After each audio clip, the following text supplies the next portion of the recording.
Kalian tahu nggak, ternyata seorang ilmuwan itu bisa prediksi berapa kali sebuah peristiwa dalam sebuah percobaan itu bisa terjadi dengan akurat, bahkan tanpa melakukan percobaan sama sekali. Contohnya, untuk seorang peneliti medis yang menghitung berapa banyak peluang seorang pasien itu bisa sembuh dari sebuah penyakit melalui obat yang mereka rancang. Nah, perhitungan-perhitungan ini tentunya melibatkan ilmu dari statistika probabilitas. Nah, lebih spesifiknya lagi, kita bakal bahas tentang distribusi binomial. Nah, bagi yang penasaran, kita bisa masuk di video pembahasannya.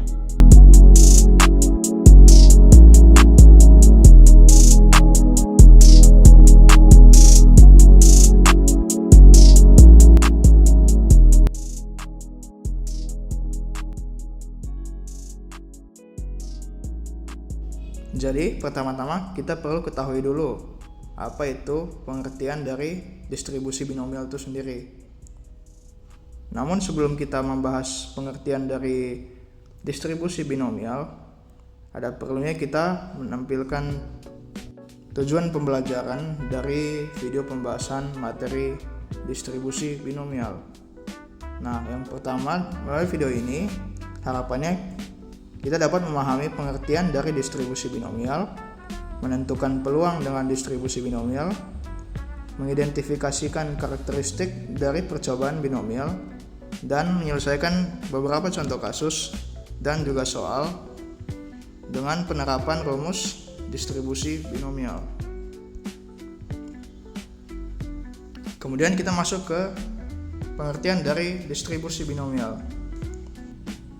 Distribusi binomial adalah sebuah model probabilitas berupa probabilitas diskrit yang digunakan untuk menghitung peluang suatu peristiwa dengan output berupa dua kemungkinan hasil, yaitu sukses atau gagal dalam sebuah percobaan yang diujikan.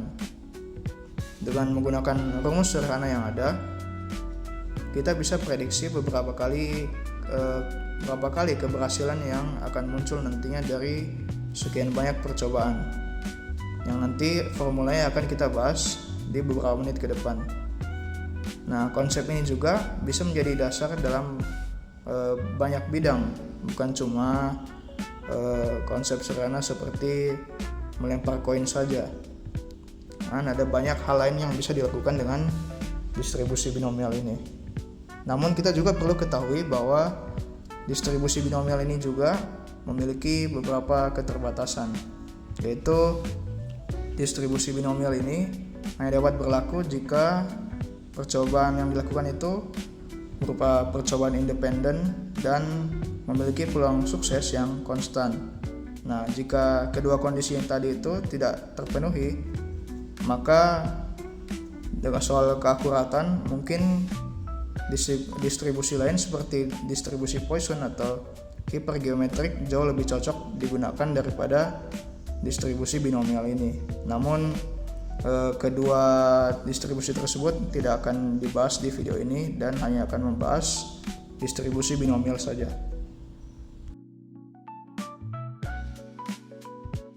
Kemudian ciri-ciri yang bisa kita temui dari percobaan menggunakan distribusi binomial, yaitu yang pertama, hasil yang didapatkan dari percobaan binomial ini hanya akan menghasilkan dua hasil saja, yaitu sukses atau gagal, dan tidak ada kemungkinan hasil lain yang akan didapatkan. Kemudian percobaan binomial ini bersifat konstan, di mana probabilitas sukses atau dinotasikan dengan P memiliki nilai tetap pada setiap percobaan yang diujikan, dan jumlah yang dimilikinya itu tetap, yang dimana percobaannya dilakukan sebanyak n kali dan jumlah percobaannya itu sudah ditentukan. Lalu yang terakhir, percobaan binomial ini bersifat independen, yaitu percobaan saling bebas, yakni hasil satu tidak akan mempengaruhi hasil lainnya. Kemudian kita masuk ke notasi distribusi binomial. Sebelum kita masuk ke pengenalan rumus untuk distribusi binomial, pertama-tama kita kenali dulu notasi-notasi yang ada di distribusi binomial. Yang pertama adalah N, yang dinotasikan sebagai jumlah percobaan pada suatu eksperimen. Kemudian ada P, yang menotasikan peluang sukses pada suatu percobaan. Kemudian Q yang merupakan peluang kegagalan dari suatu eksperimen yang didapat dari 1 dikurang P. Kemudian ada X yang dinotasikan sebagai kemunculan sukses yang ada pada suatu percobaan atau eksperimen.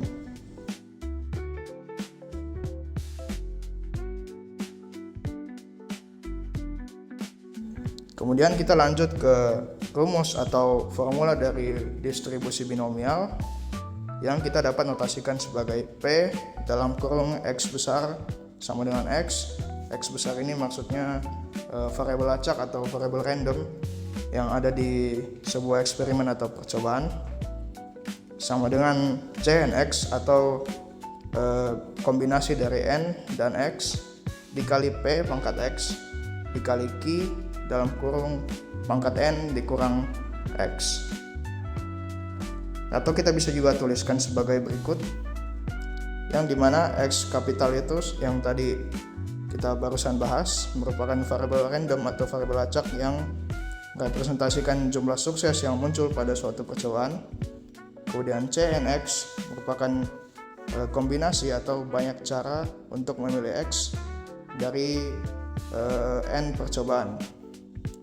Kemudian P pangkat X yang merupakan peluang sukses yang terjadi sebanyak X kali, dan Q pangkat N dikurang X yang merupakan peluang gagal yang terjadi di sebuah percobaan sebanyak N dikurang X kali.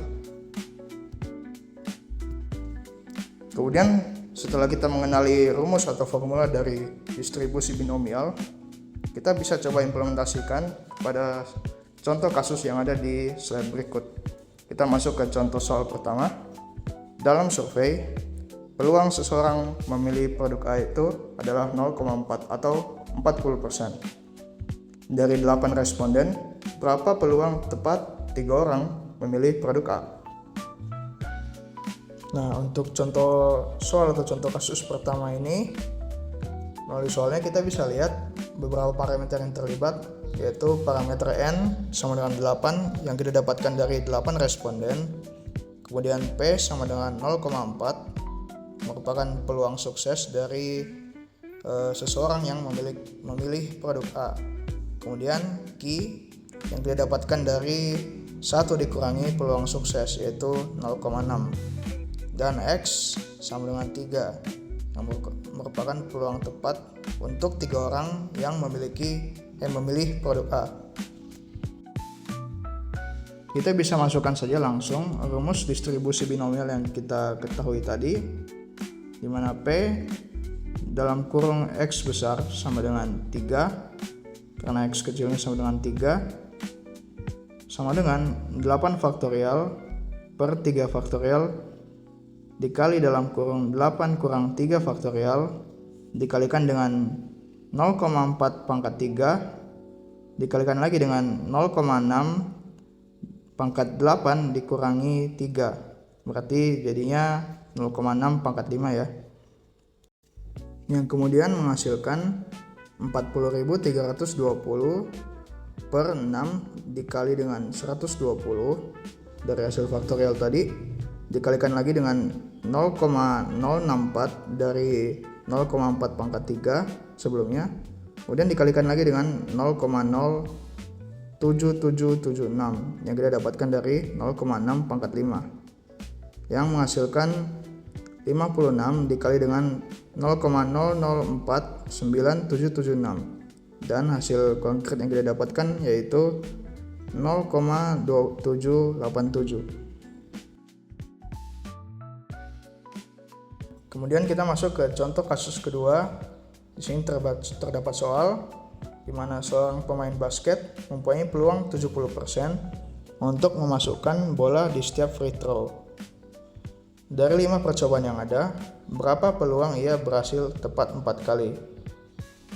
Nah, dari soal kita bisa ambil beberapa parameter, yaitu N sama dengan 5, di mana N ini 5 percobaan yang ada.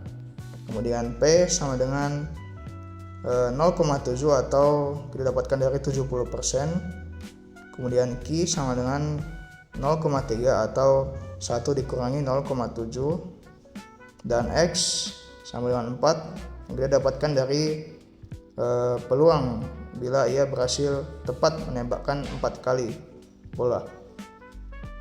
Nah, kita langsung menggunakan rumus distribusi binomial, yaitu P sama dengan X, di mana X besar ini itu sebagai variabel random, sama dengan 4 itu didapatkan dari X yang tadi, sama dengan rumus kombinasi, yaitu 5 faktorial dibagi 4 faktorial dikali dalam kurung 5 dikurang 4 faktorial dikalikan dengan 0,7 pangkat 4 lalu dikalikan lagi dengan 0,3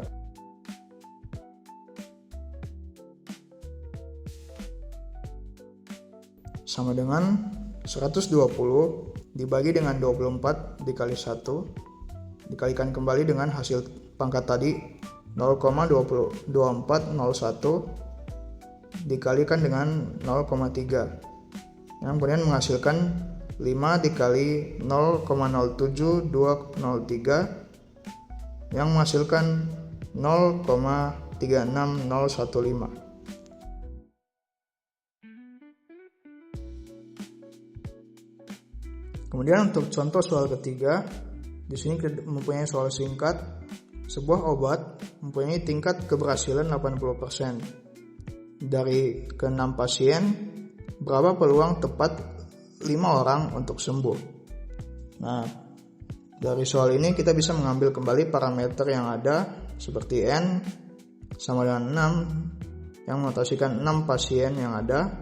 Kemudian P sama dengan 0,8 atau 80%. Q sama dengan 0,2 yang kita dapatkan tadi dari peluang suksesnya. Jadi 1 dikurang 0,8 atau 100% dikurang 80%. Dan X sama dengan 5 yang didapatkan dari peluang tepat untuk 5 orang sembuh. Nah, kita masukkan lagi di rumus distribusi binomial.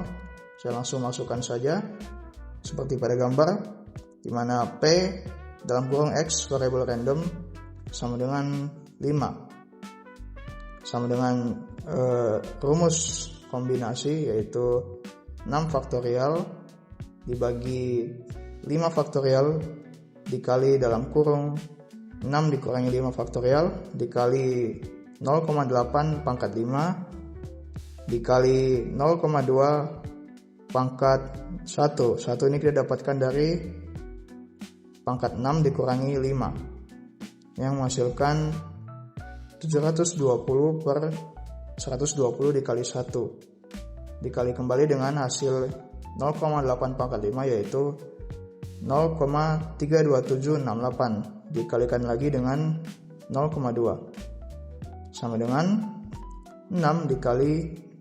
0,065536 yang menghasilkan hasil akhir peluangnya berupa 0,3932. Nah, kemudian untuk dari soal yang telah kita kerjakan, kita bisa simpulkan bahwa aplikasi distribusi binomial ini kita bisa aplikasikan dalam situasi di kehidupan kita sehari-hari dengan output berupa 2 kemungkinan hasil, yaitu sukses atau gagal saja.